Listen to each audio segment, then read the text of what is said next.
Hey everybody, it's Tommy Canale and welcome to Before the Lights podcast, the show on how they made their mark. Today, the story of James Sailor Ryan. He served in the Nevada Assembly for 8 terms and on the Clark County Commission for 1 term. His political career was cut short when he was convicted of accepting bribes from an LA architect. He served in the Merchant Marines, where he earned the nickname of Sailor. Listeners, welcome to a new periodical format where yours truly, the host of Before the Lights, will be telling you the story as it has been researched. Today, as I said, is James Sailor Ryan. Before I start with the story, I want to do a special thank you to Justin and Carla Ryan. James Ryan is the grandfather of Justin, and Carla reached out to me as they found a leather satchel filled of information from newspaper articles, Supreme Court documents, and verified evidence that I was able to research, go through, talk to the family to bring you this fascinating story. You're going to love this, folks. Okay, here we go. James Sailor Ryan, date of birth says January 12th of 1912. The documents show he was born in Mina, Nevada. Well, that's not true. The truth is, he was not even born James Ryan. His real name was Stanley Zawatski. And depending on whose death certificate you looked at, on how it was actually spelled. On his mother's death certificate, it was spelled Zawatski. But on his father's, it was spelled Zawatski. So already, we don't even know how the last name was spelled, but Stanley Zawatski or Zawatski, similar to that, was his real name. He was the baby of the family of 4 as his parents immigrated from Poland before the war, and they ended up in Youngstown, Ohio. Both of James Ryan's parents, or Stanley at this time, passed away in Ohio. He was placed in an orphanage around 12 years old and ran away around the age of 13 or 14, and he headed west. He was on his own and ended up in Montana for a while. He fought fires there and then eventually ended up in Idaho working on a ranch or ranches up in that area. It is believed that one of these ranchers had the last name of Ryan, hence he became James Ryan. He ended up in Southern Nevada as part of the Civilian Conservation Corps, the 3 Cs, and he worked on the Hoover Dam. He also worked at a snack bar of his family's business here in Las Vegas called Bonanza Billards that was located at 2411 East Bonanza Road. James Ryan was also the financial secretary of the local 872 Laborers Union, and he was a member of the Southern Nevada Independent Youth Athletic Association. He did a lot for the community and a lot for kids. He helped with getting lights at 4 Las Vegas city parks and assisted in numerous school children and college students to get them jobs. So right away, we're starting to see the effect that James Ryan had on his community. In 1954, he ran for lieutenant governor against cowboy actor Rex Bell, but lost by a wide margin. He then joined the Las Vegas Valley Water District in 1958. He had previously introduced the legislation that created the water district back in 1947 in the Assembly. So he already has his fingerprint and his footprint heavily set in the desert here in Las Vegas with the Las Vegas Valley Water District. We're going to move forward. In 1962, Sailor won a seat on the Clark County Commission. Shortly after swearing in, folks, he caused controversy when he called for the firing of the entire county planning board due to incompetency. So his mind was already set on making a change when he got sworn in. June 1970, Ryan filed to run for governor. Dean Diamond Tooth Miller, you got to love that name, publisher of the Nevada Democrat, stated in a newspaper, "I predict that James Ryan is the man to beat in the Democratic primary race for governor. Well, unfortunately, those things didn't work out for James Ryan. Ryan was approached by a real estate broker, LA architect by the name of Miro Mazzara, about rezoning a tract of land to allow for resident construction on a 1/4 acre instead of a 1/2 acre. James Ryan agreed, but there was no mention of any money at this point. Mazzara then attempted to get Ryan to approach the other commissioners, but he refused. Mazzara then on his own contacted the other 4 commissioners.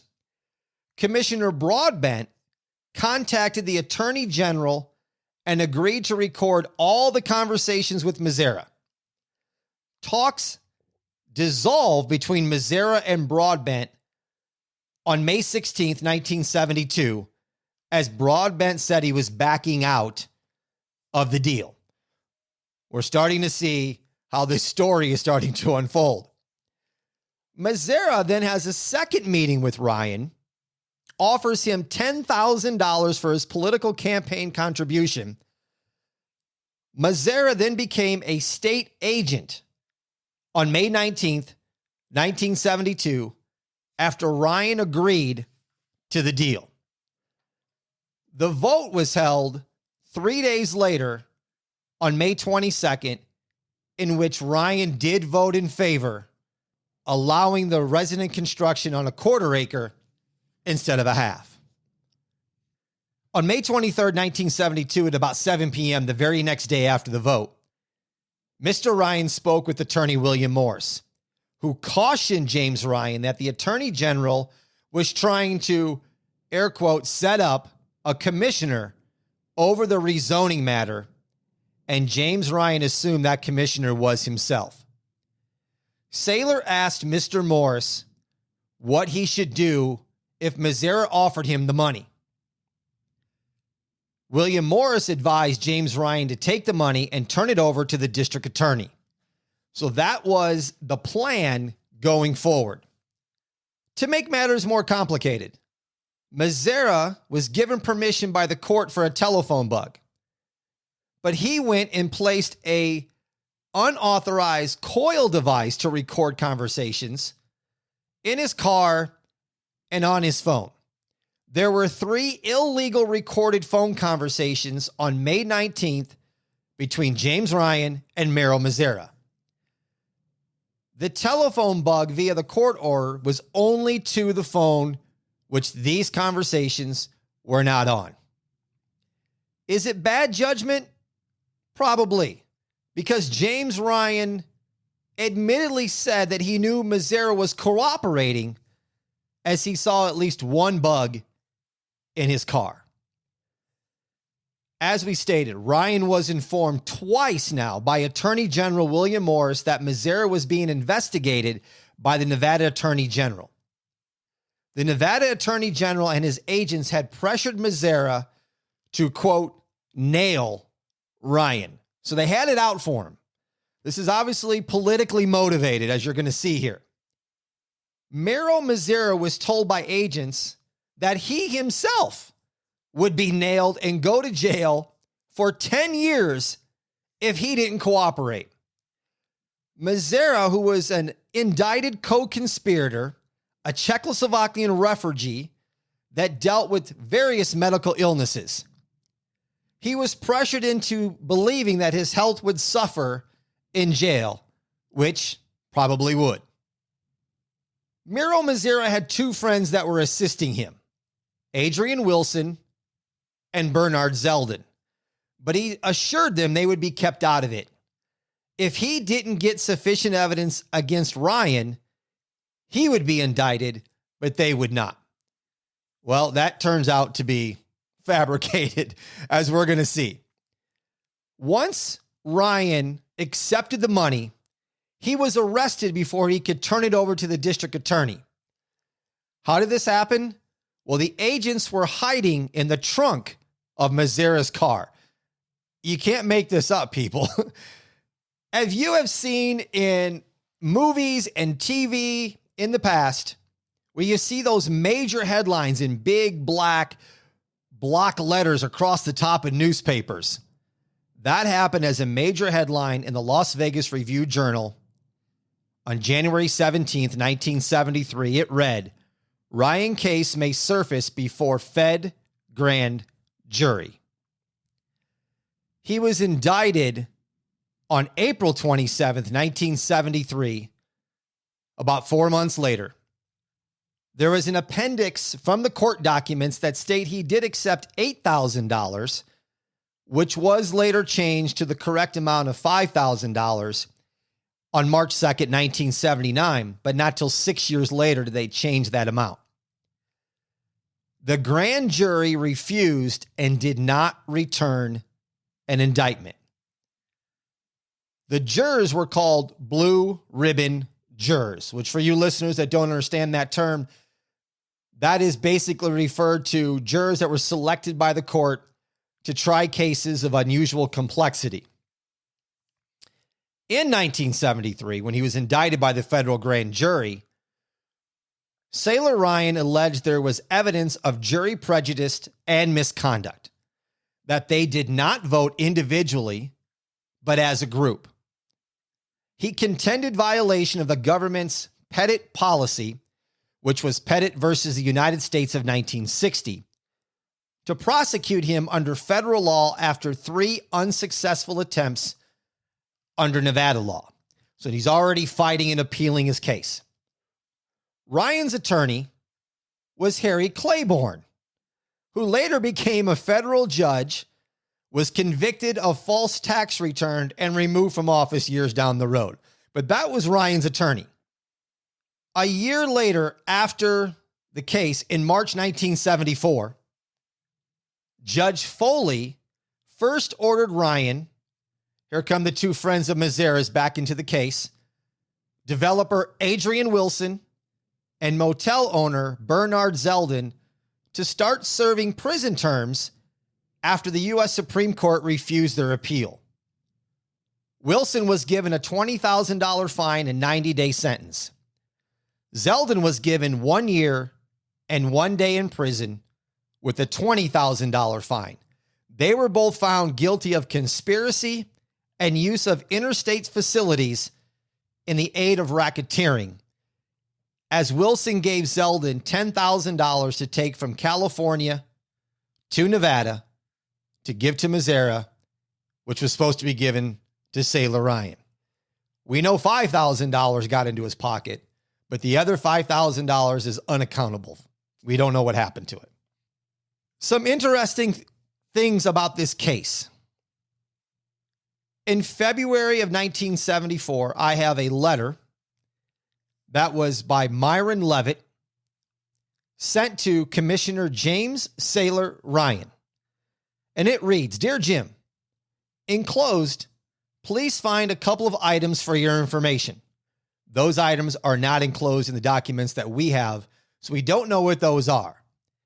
He goes on to say, "I enjoyed listening to the stories about early boxing in Las Vegas last night. Do you suppose the reason that the mayor stutters is because of the gunfight he told us about when he was a bartender? ? Sincerely, Myron E. Levitt. P.S. For a phone call, and still to this day is a dime taped to this letter." And for you listeners who don't understand, why would he tape a dime to a piece of paper? Well, that's how much a phone call was to a payphone in 1974. There's also a letter from the president of the time of KVVU TV5, William Herdenstadt. He wrote a letter to Sailor Ryan that says, "Dear Commissioner Ryan, enclosed is an expert from the television program Commentary, which aired May 24th, 1972.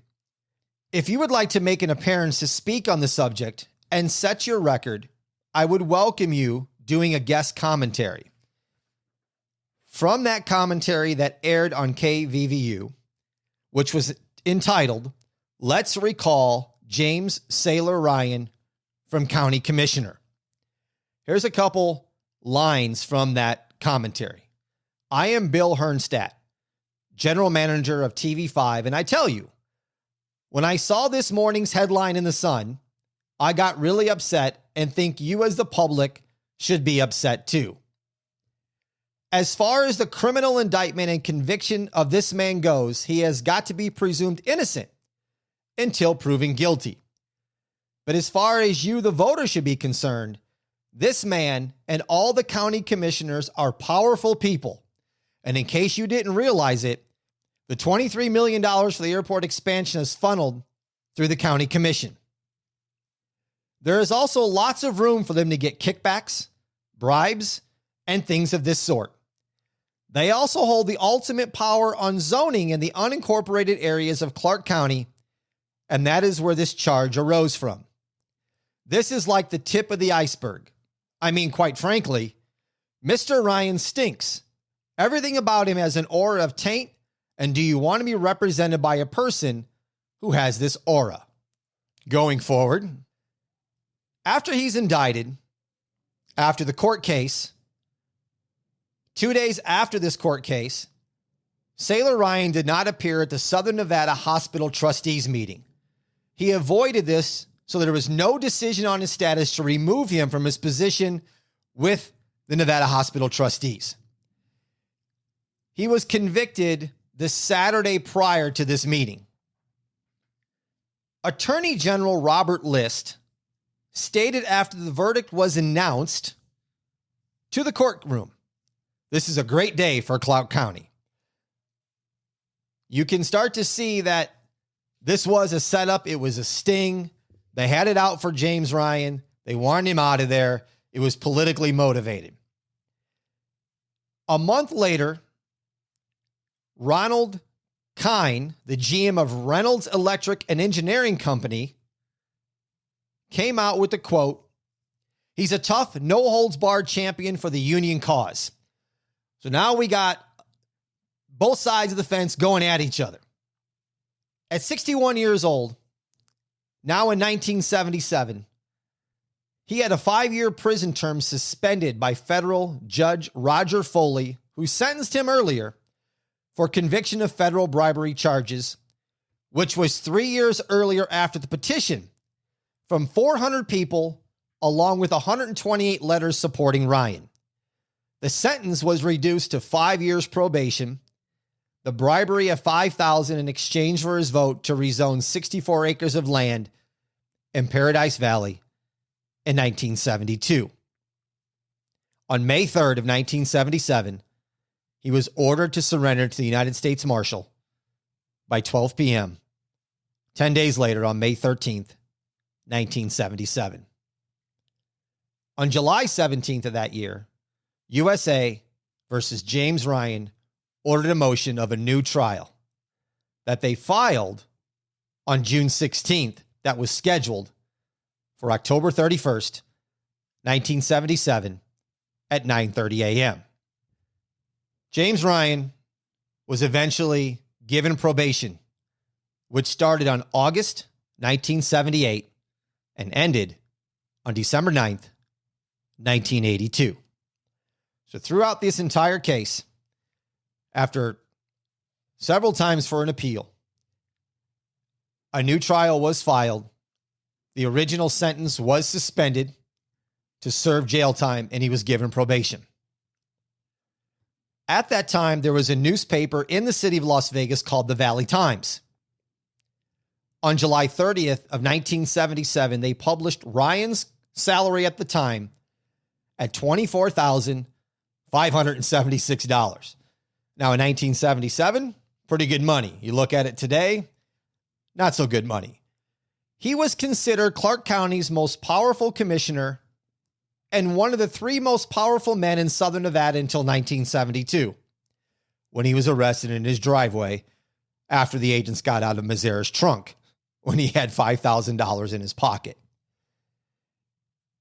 It is my belief as your host that because he was so powerful and one of 3 most powerful men, people were out to get him, a politically motivated move to get him out of office, which they succeeded in. On August 5th, 1977, the Valley Times also published that the Executive Board Laborers Union upheld the order placed that Ryan once held the secretary, treasurer, and business manager's positions. He was removed from all three. The article states his loss was a death blow to the union troubled by finances and organizational drive, which James Ryan was excellent at. On March 2nd, 1979, the Supreme Court appeal was entered. The rehearing was denied a month later on April 25th, 1979. At 68 years of age in 1984, Saylor filed for a petition for pardon after completion of sentence to regain his right to vote. It is unknown if he reestablished this and was given his voting rights back. Saylor Ryan, he did not drink. And after he passed away, the family found cases of liquor in a coat closet, as back in those days, it was customary for someone to give a bottle of liquor as a thank you gesture. To show how powerful James Ryan was in the city of Las Vegas, one of the cases said, "To Saylor," from Steve Wynn, who at the time was running the Golden Nugget and then became one of the biggest hotel mongols in the city after he started developing mega resorts, the first one in the Mirage. My personal thoughts on this is who else may have been involved in this that isn't mentioned, that somehow slid through. And whatever happened to Miro Mazera, we don't know those answers either. Not everybody agreed with the suspended sentence of Saylor Ryan. There were many letters to the readers, or letters to the editors, you guys might know them. The Las Vegas Review-Journal, some of the citizens disagreed with the outcome. Lolita West wrote, "I'm in disgust of the suspended sentence. I want the petition against Judge Foley to be removed from office. The Ryan petition was approximately 1/10 of 1% or less of the population of Clark County." Another RJ Viewpoint, no name on it, stated Ryan abused his position as an elected official.